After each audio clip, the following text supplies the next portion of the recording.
तो dear students, relational model concept में हमारे पास दोबारा स्टार्ट करते हैं एट्रीब्यूट से। Each column in a table, उसमें आपके पास हर एक जो कॉलम होता है उसको आप एट्रीब्यूट का नाम दे रहे होते हैं। एट्रीब्यूट हम ये डिटेल में पढ़ चुके हैं पहले कि आपके पास ये क्या है, प्रॉपर्टीज़ हैं जो डिफाइन करती हैं रिलेशन को। उसमें जनाब क्या है, रिलेशन को डिफाइन करिए तो उसमें कौन कौन से कॉलम्स हैं आपके पास, लाइक स्टूडेंट है, रोल नंबर है, नेम है।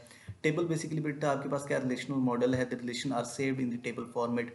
रिलेशन आपके पास टेबल के फॉर्मेट में सेव हो रहा होता है, जिसमें आपके पास along with its entities a table has two properties, rows and column. आपके पास टेबल की दो प्रॉपर्टीज होती हैं, एक कॉलम होता है और रोज होता है। कॉलम को आप एट्रीब्यूट कह रहे होते हैं और रो को आप टपल कह रहे होते हैं। Rows are represent a record and columns represent a attribute. Record से मुराद क्या है, रो आपके पास एट उसको रिकॉर्ड को कैसे रिप्रेजेंट कर रही होती है, क्योंकि आपके पास एक ही पर्टिकुलर पर्सन का डाटा आपके पास क्या हो रहा होता है, उसके रिकॉर्ड रिलेटेड रिकॉर्ड को सेव कर रहा होता है। उसके बाद आपके पास क्या है, tuple. It is a nothing, आपके पास क्या है, but single row of table which contains a single record. आपके पास एक रिकॉर्ड को क्या कर रहा होता है, सेव कर रहा होता है या उसको स्टोर कर रहा होता है। उसके बाद आपके पास क्या है जी, उसके बाद आपके पास relational schema represent the name of the relation with its attribute. आपके पास रिलेशन ऑफ स्कीमा क्या है, उसके नेम को रिप्रेजेंट कर रहा होता है, जिसके बिहाफ पे हम उसके एट्रीब्यूट को रिलेशन में लेकर आते हैं। डिग्री क्या है, डिग्री आपके पास total number of attribute which in the relation is called degree of relation. आपके पास total number of attribute, attribute बोले तो आपके पास कॉलम, जितने कॉलम्स हैं उनको आप क्या कह रहे हैं, डिग्री कह रहे हैं। कार्डिनलिटी आपके पास क्या है भाई, कार्डिनलिटी आपके पास total number of rows present in the table. आपके पास जितने भी टोटल नंबर ऑफ रोज हैं वो आपके पास क्या प्रेजेंट करेंगे, उसकी कार्डिनलिटी को प्रेजेंट करेंगे। उसके बाद the column represent the set of values for a specific attribute. आपके पास स्पेसिफिक एट्रीब्यूट के लिए किसके शो करेंगे, उसकी वैल्यूज को। इसकी ये बेसिक डेफिनेशंस हैं रिलेशनल इंस्टांस की, हम पहले भी पढ़ चुके हैं। रिलेशनल की क्या है, दोबारा थोड़ा सा डिस्कस कर लेते हैं। Relational instance is a finite set of tuple in a relational RDBMS।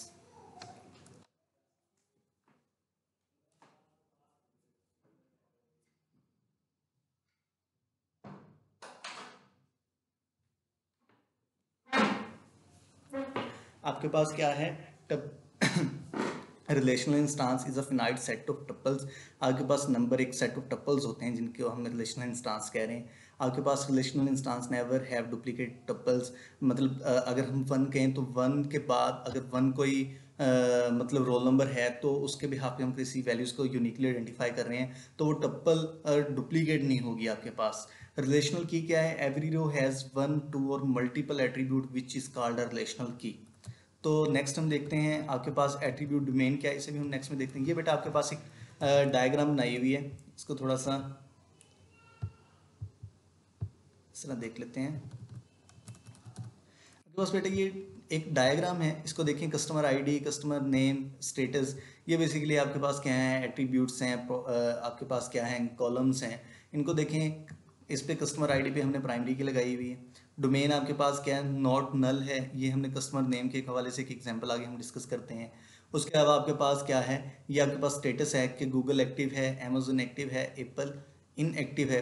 तो टप्पल और रो को देखें कि ये आपके पास बता रहा है कि ये वाली आपके पास टप्पल है, ये भी टप्पल है, ये भी आपके पास टप्पल है। उसके बाद देखें, ये बता रहा है कि आपके पास इसे कॉलम कह लें, इस कस्टमर आईडी को, कस्टमर नेम को, या इनको एट्रीब्यूट्स कह लें।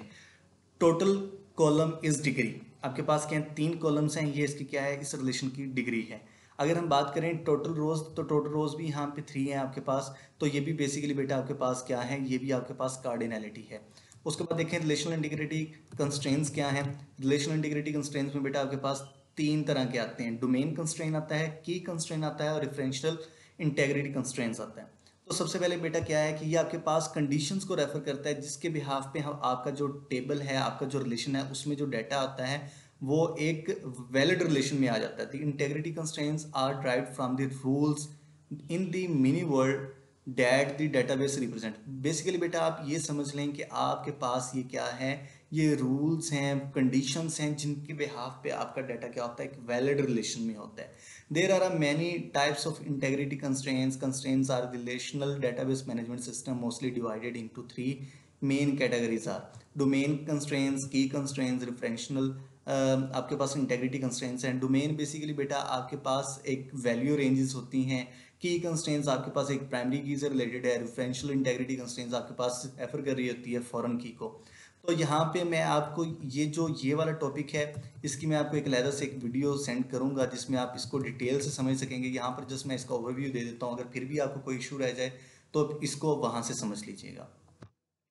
तो हम देखते हैं डोमेन कंस्ट्रेंट्स में क्या can be violated if N attribute value is not appearing in the corresponding. अगर हम बात करें डोमेन कंस्ट्रेंट स्पेसिफाई, ये मैं आपको ऐसे बता देता हूँ कि आप ऐसे समझ लें कि अगर हमारे पास 3 कॉलम्स हैं, यहाँ से देख लेते हैं, ये जो ऊपर हमारे पास रिलेशन था।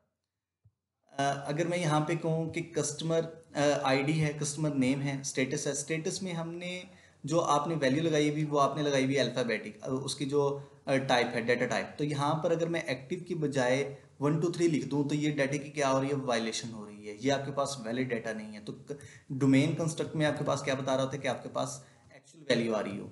उसके बाद हम देखते हैं की वैल्यू में, की कंस्ट्रेंट में, if the N attribute that can be uniquely identify a tuple in a relational is called. सबसे पहले हम कोई भी टेबल उसमें किसी भी टपल को आइडेंटिफाई करने के लिए हम यूनिकली एक वैल्यू सेट कर देते हैं किसी भी कॉलम के ऊपर, किसी भी एट्रीब्यूट के ऊपर। लाइक यहाँ पर कस्टमर आईडी है तो यहाँ पे हम इसको क्या कर सकते हैं, यूनिकली आइडेंटिफाई कर सकते हैं। तो आपके पास क्या होनी चाहिए, the values of the attribute for different tuples in a relation has to be unique. तो आपके पास ये एग्जांपल है, customer ID attribute customer table, it most likely to have the single key for the customer. एक आपके पास single key होनी चाहिए। Customer ID is only for the customer name equal to Google. आपके पास एक ही आईडी है जिसके बिहाफ पे आप गूगल ये इसको क्या कर सकते हैं, यूनिकली आइडेंटिफाई कर सकते हैं। रेफरेंशियल इंटेग्रिटी को देखें तो बेटा आपके पास constraints is the base on the concept of foreign key, जैसे मैं आपको पहले बता चुका हूँ। फॉरेन की इज एन इंपॉर्टेंट एट्रीब्यूट और relation which should be referred in another relation. यहाँ पे हम बात कर सकते हैं, अगर यहाँ पे आपके पास ये 2 टेबल्स हैं, ठीक है जी, ये आपके पास जो बिलिंग का है ये आपके पास एक अलग टेबल है, एक अलग टेबल है, 2 टेबल्स हैं। तो यहाँ पर हम अगर हमारे पास थर्ड टेबल अगर बनता है तो यहाँ पर हम 2 टेबल लेंगे, एक 2 कॉलम्स होंगे उसमें, एक कस्टमर आईडी का होगा और एक इनवाइस नंबर का होगा। कस्टमर आईडी 1 2 3, ठीक है। इसी तरह हमारे पास इनवाइस नंबर 1 2 3। तो यहाँ पर हम ऐसा नहीं कर सकते कि यहाँ पर 1 2 3 और 4, यहाँ पे जैसे जैसे हम एक अलग टेबल बनाएंगे वहाँ पे कस्टमर आईडी 1 2 3 है तो जो उसकी फॉरेन की होगी उसमें भी इनवाइस नंबर 1 2 3 ही होगा। ये नहीं होगा कि उसमें एक अलग से 4 भी आ जाए, 5 भी आ जाए, क्योंकि यहाँ पे पहले उसको क्या है, पहले उसको अपने टेबल में इंसर्ट होना लाजमी है, फिर उसके बाद हम उसको फॉरेन की में ले जा सकते हैं। तो उसके बाद देखें हमारे पास ऑपरेशन कौन से हैं। ऑपरेशन बेसिकली बेटा हमारे पास 4 तरह के हैं, इंसर्ट, डिलीट, मॉडिफाई और डाटे को क्या करना, सिलेक्ट करना। तो सबसे पहले हम देखते हैं इंसर्ट ऑप्शन आपके पास के। Insert option gives the values of the attribute for a new tuple. जब आप कोई न्यू टपल क्या करना चाह रहे हैं, इंसर्ट करना चाह रहे हैं, पहले ये था आपके पास 3 रिकॉर्ड से आपके पास 4th रिकॉर्ड आपने सेव कर दिया, ठीक है जी। तो उसके बाद अपडेट देखते हैं। अपडेट आप जब आपके पास एग्जिस्टिंग डाटा पड़ा हो, एग्जिस्टिंग टपल पड़ा हो, उसमें आप क्या करना चाह रहे हैं, उसको आप न्यू करना चाह रहे हैं, उसको अपडेट करना चाह रहे हैं, कोई उसमें वैल्यूज़ को इन्हांस करना चाह रहे हैं, पहले गलत दी हुई थी आप उसको इम्प्रूव करना चाह रहे हैं। तो लाइक यहाँ ये आपके पास टेबल था, तो यहाँ पर हम एक्टिव को देखें, एप्पल का जो स्टेटस था वो इनएक्टिव था, यहाँ पर हमने इसको क्या कर दिया, एक्टिव कर दिया, किसकी मदद से, अपडेट ऑपरेशन की मदद से। उसके बाद देखते हैं हम डिलीट ऑपरेशन को। डिलीट ऑपरेशन आपकी जिस टपल को आप सिलेक्ट करेंगे वो आपके पास क्या हो जाएगी, डिलीट हो जाएगी। तो लाइक हमने एप्पल को सिलेक्ट किया यहाँ से, ठीक है, एप्पल को हम क्या करना चाह रहे हैं, डिलीट करना चाह रहे हैं। अब देखिए जब डिलीट किया तो आपके पास यहाँ इस टेबल में, इस रिलेशन में वो डाटा नहीं पड़ा हुआ। तो आगे हम देखते हैं सिलेक्ट ऑपरेशन में। सिलेक्ट ऑपरेशन में क्या है कि आपके पास डेटाबेस बनी हुई है, उसमें से आप जिस रिकॉर्ड को चाह रहे हैं उसकी प्राइमरी की के बिहाफ पे आप उस रिकॉर्ड को क्या कर सकते हैं, सिलेक्ट कर सकते हैं, और एक अलग टेबल में आपके पास सामने क्या हो जाएगी, डिस्प्ले हो जाएगी। उसके बाद देखते हैं basic practices for creating relation. आपके पास data need to be represent a collection of relation. आपके पास किस में होना चाहिए, रिलेशनल की फॉर्म में होना चाहिए, मतलब टेबल की फॉर्म में होना चाहिए।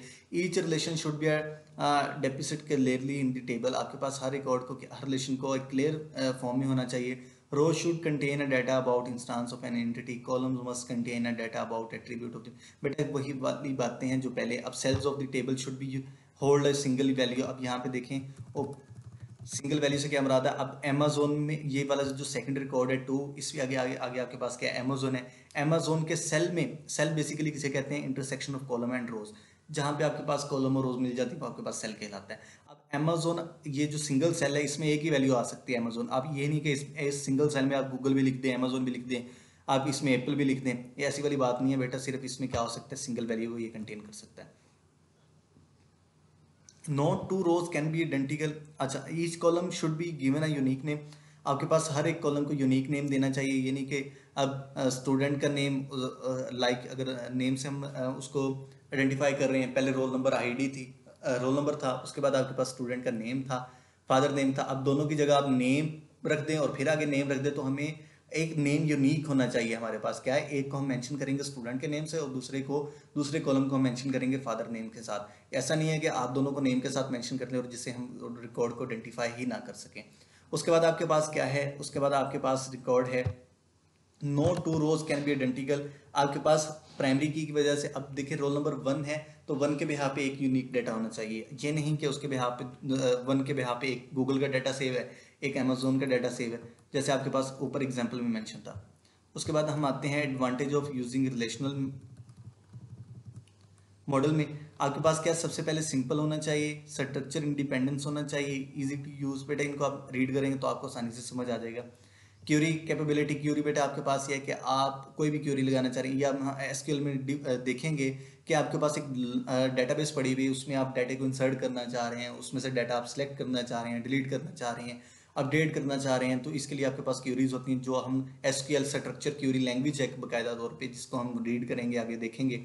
इजी टू यूज़ क्या है कि आपके पास ये model easy to table consisting of rows and columns होता है, जिसमें क्वाइट नेचुरल एंड सिंपल, आप उसको आसानी से समझ सकते हैं। आपके स्ट्रक्चर क्या होता है, इंडिपेंडेंस होता है, जो कंसर्न करता है database data are not that with data and not with structure, this can improve the performance of the model.